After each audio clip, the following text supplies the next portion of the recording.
irmãos em Cristo, bom dia para você que está chegando agora no canal da IBN. Que Deus abençoe imensamente a sua vida. Antes de irmos ao Simplificando de hoje, quero pedir a você um favor, que você, se ainda não estiver inscrito no canal, se inscreva, aperte lá o sininho para ficar atualizado com os novos vídeos e seja um missionário na net. Passe os vídeos, compartilhe os vídeos e vamos espalhar a palavra de Deus. Se você gostou do vídeo, não esqueça de dar um like. Bem, vamos à introdução do nosso Simplificando de hoje. O livro de Juízes destaca que não havia rei em Israel e cada um fazia o que parecia correto aos seus próprios olhos. Se você é um cristão, eu entendo que a base do que é certo e errado para você passa por aquilo que diz a palavra de Deus. Acertei? Pois é, quem seguia pelas Escrituras pauta sua vida pela Bíblia, o livro dado por Deus. Se você que me vê não é um cristão, provavelmente você deve ter um sistema de valores que aprendeu em casa a respeito do que é certo e errado. Bem, essa é uma introdução ao nosso Simplificando de hoje. Acompanhe comigo e vamos juntos nessa pequena jornada. Vamos lá?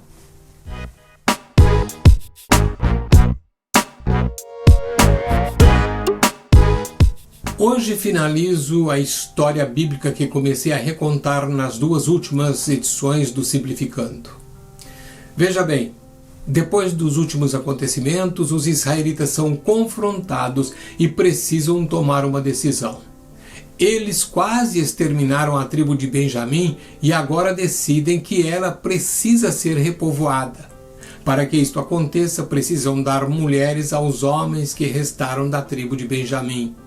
Ocorre, no entanto, que haviam jurado pelo Senhor que não dariam as suas filhas por mulheres àquela tribo. O verso 7 nos esclarece, o verso 7 do capítulo 21, acompanhe comigo.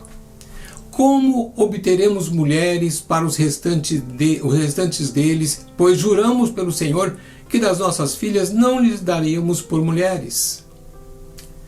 Fizeram uma verificação entre todas as tribos de Israel para ver se alguma delas não participou da batalha travada contra Benjamim e assim descobriram que ninguém de Jabes Gileade se envolveu nessa luta.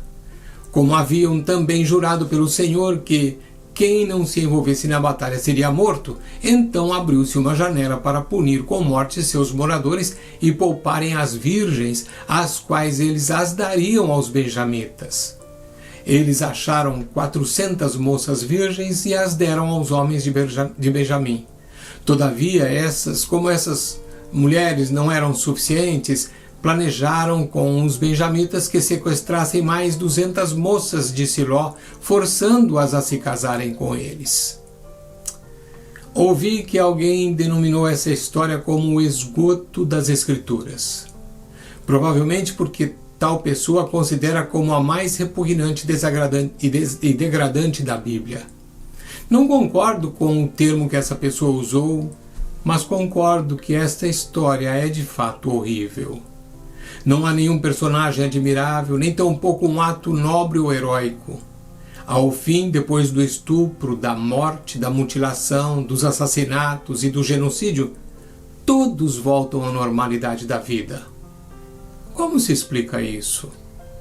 Juízes 21, 25 nos deixa saber. Naqueles dias não havia rei em Israel, porém cada um fazia o que parecia reto aos seus olhos. Irmãos, esta história está registrada nos capítulos 19 a 21 de Juízes e ela é uma das mais horríveis da Bíblia. Nesses dois capítulos percebemos que a cada estágio as pessoas estavam fazendo o que achavam ser o certo. Para os homens de Gibeá, o estupro era justo. Para o homem que hospedou o levita e também para o próprio levita, o estupro homossexual era impensável, mas o estupro heterossexual era aceitável. Os homens de Benjamim achavam correto defender o que estava errado. Os israelitas acharam que era certo massacrar homens, mulheres e crianças inocentes e sequestrar mulheres e forçá-las ao casamento.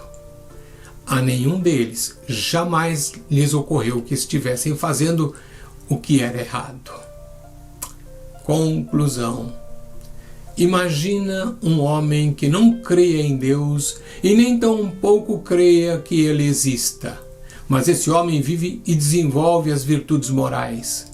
De que adianta se isso não há retorno, se não há nenhuma espécie de retorno?